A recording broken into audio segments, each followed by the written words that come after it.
है, ये हमारा सॉवरेन राइट है, हमारा संप्रभु अधिकार है, इसमें अमेरिका कोई नहीं होता है बताने वाला कि हमें क्या करना है। अब देखिए, ये इसका जो एक्सपर्ट्स बताते हैं, ये बयान ईरान की तरफ से, प्रवक्ता की तरफ से आया है, लेकिन इसके बड़े गंभीर मायने हैं। देखिए, कुछ समय पहले ईरान का परमाणु अप्रसार संधि जो है, एनपीटी से हटने का एक प्रस्ताव संसद में भी लाया गया था। ये मैं जंग के पहले की बात कर रहा हूँ कि एक बिल पेश किया गया था ईरान की संसद में, जिसमें ये कहा गया था कि जो एनपीटी है, ट्रीटी जो है, जो न्यूक्लियर धमाका करने से रोकती है किसी भी देश को या यूरेनियम एनरिचमेंट से रोकती है, इससे ईरान खुद को अलग कर ले।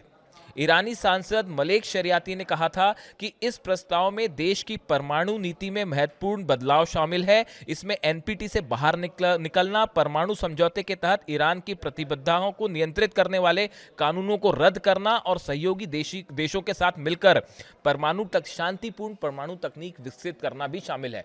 यानी उस समय जो बयान आया था, उसमें ज्यादातर सांसद, इस तरह से ये बात सामने आई थी कि ईरान के ज्यादातर सांसद ये चाहते थे कि जो एनपीटी के तहत प्रतिबंध लगे हैं, अब उसको मानने की कोई जरूरत नहीं है, खास तौर पर अमेरिका ने जो हमले किए। और अब तो हालात ये हैं कि देखिए, अली खामेनी साहब जब तक थे सत्ता में, जब तक वो ईरान में थे, उनका शासन रहा ईरान में, तब तक उन्होंने कभी भी न्यूक्लियर बॉम्ब नहीं बनाया, एटम बम नहीं बनाया।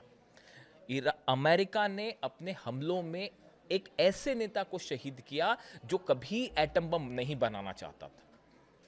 यानी कहने का मतलब यह है कि जिस कारण को बता के ईरान पर हमला किया गया कि ईरान एटम बम बना रहा है, ईरान न्यूक्लियर बम बना रहा है, असल में ऐसा कुछ नहीं था। अमेरिका ने सरासर एक झूठ बोलकर ईरान पर हमला किया और अली खामेनी साहब को असैसिनेशन किया गया।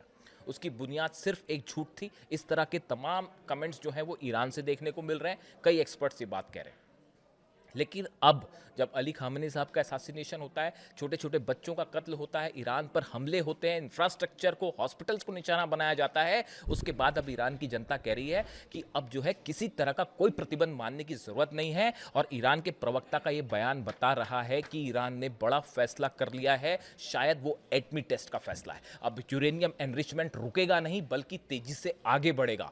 मैंने कल उनके ये जो बयान आया, देखिए ये इब्राहिम जुल्फिकारी का जो बयान है कि अब हम कोई भी अंतर्राष्ट्रीय समझौतों का पालन नहीं करेंगे, खासतौर पर न्यूक्लियर से जुड़े मुद्दों पर, उसको कई एक्सपर्ट से मैंने राय ली। क्या सबका ये मानना था कि जिस तरह से अली खामेनी साहब का असैसिनेशन हुआ,